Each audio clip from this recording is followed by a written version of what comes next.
Hey everybody, आज हम article 15 और 16 को समझेंगे। लेकिन उससे पहले मैं आपको क्लियर कर देती हूँ कि मैंने यहाँ पे loose and complete polity series start की है, जो एसएससी, बीएसएससी और कई वनडे एग्जाम के लिए इम्पॉर्टेंट है। इससे पहले मैंने आपको आर्टिकल 12, 13 और 14 करवाए थे। आप चाहे तो उसे देख सकते हैं। तो चलिए शुरू करते हैं। आर्टिकल 15 हमें बताता है कि state shall not discriminate against any citizen.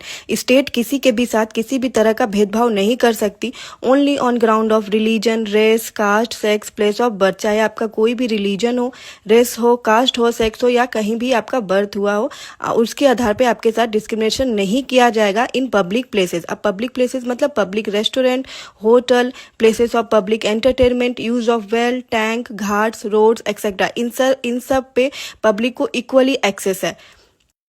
इन जगह पे हमारे साथ कोई भी किसी भी तरह का डिस्क्रिमिनेशन नहीं कर सकता, फिर चाहे आप कोई भी रिलीजन के हो, कोई भी कास्ट के हो।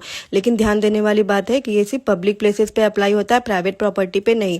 अब ऐसा नहीं कि किसी ने अपने घर में स्विमिंग पूल बनवाया और आप वहां घुस गए कि ये तो मेरा फंडामेंटल राइट है। नहीं, ऐसा नहीं करना है। अब इतने समझदार तो आप लोग भी हो कि ये सिर्फ पब्लिक प्लेसेस पे अप्लाई होता है, प्राइवेट प्रॉपर्टी पे नहीं। आर्टिकल 15 के एक्सेप्शंस देखते हैं। Women, children, socially and educationally backward classes और एसटी एससी के वेलफेयर के लिए या इन्हें सोसाइटी में अपलिफ्ट करने के लिए स्टेट स्पेशल प्रोविजन या लॉ ला सकती है। Article 16 equality of opportunity in matter of public employment.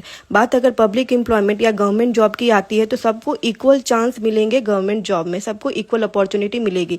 यहाँ पे किसी भी तरह का डिस्क्रिमिनेशन नहीं किया जाएगा रिलीजन को लेके, कास्ट को लेके, सेक्स को लेके या प्लेस ऑफ बर्थ को लेके।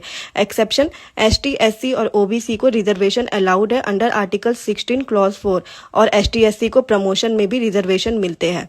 अब यहाँ बोला तो गया कि रिजर्वेशन अलाउड है अंडर आर्टिकल 16 क्लॉज 4 में एसटी एससी ओबीसी को, लेकिन ये डिसाइड कौन करेगा कि अदर बैकवर्ड क्लास होते कौन है? तो इसके लिए लाया गया मंडल कमीशन। मंडल कमीशन 1979 में लाया गया। इसके चेयरमैन बीपी मंडल थे। इनका एम सोशली और एजुकेशनली बैकवर्ड क्लासेस को आइडेंटिफाई करना कि कौन होंगे।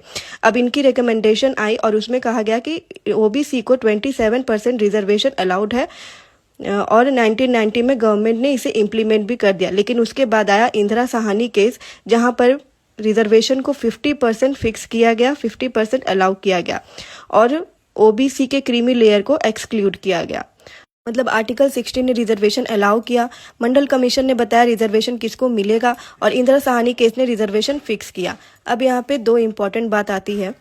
आर्टिकल 15 और आर्टिकल 16 सिटीजन के ऊपर अप्लाई होते हैं। कल मैंने आपको आर्टिकल 14 के बारे में बताया था। आप मुझे कमेंट सेक्शन में बताइए आर्टिकल 14 किस किस के ऊपर अप्लाई होते हैं। अगर